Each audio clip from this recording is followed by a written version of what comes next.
Assalomu alaykum aziz do'stlar. Biz Namangan shahriga kelganmiz. Hozirda tez kunda ochilish kutilayotgan Green Energy avtosaloniga kelganmiz.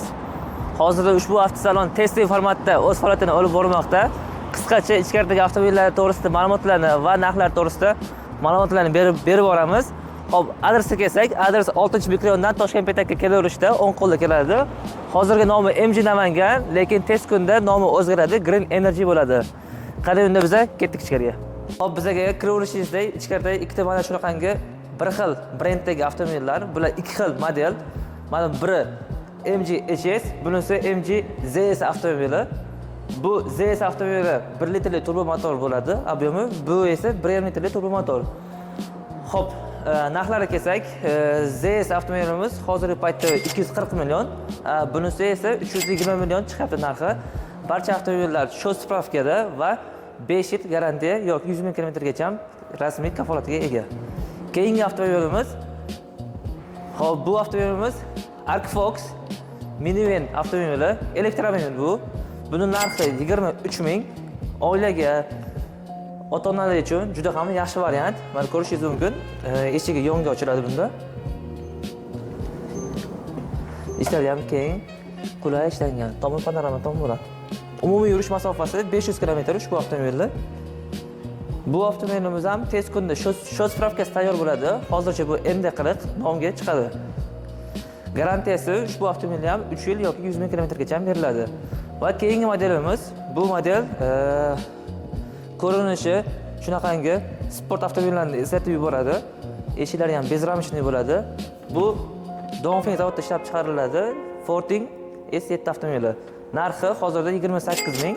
Umumiy yurish masofasi 1300 km, tokka o'zida 250 km gacha masofa bosib o'ta oladi.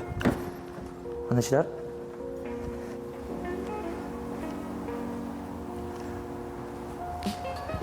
Va bu liftback ko'rinishga ega. Ya'ni mana bagaji oynagi bilan ochilib yopiladi.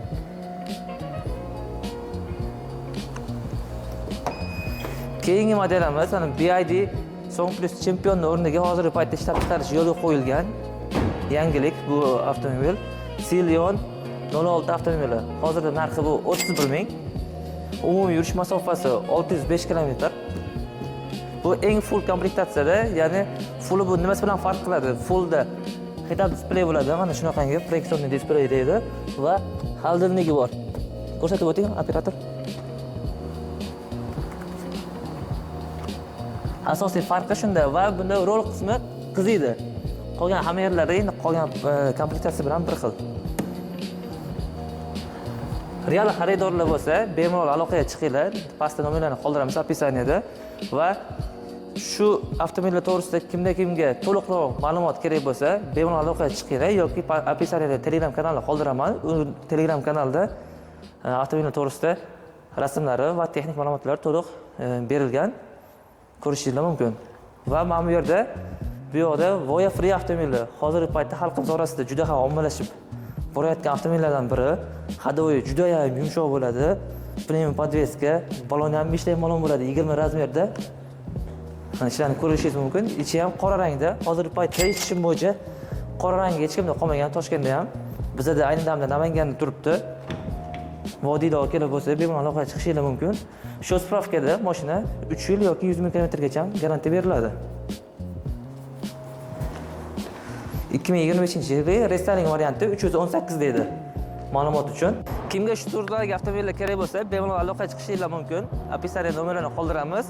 Agar ushbu video sizga manfaatli bo'lgan bo'lsa, like va podpisatsiya bo'lishni unutmang. Xayr, ko'rishguncha.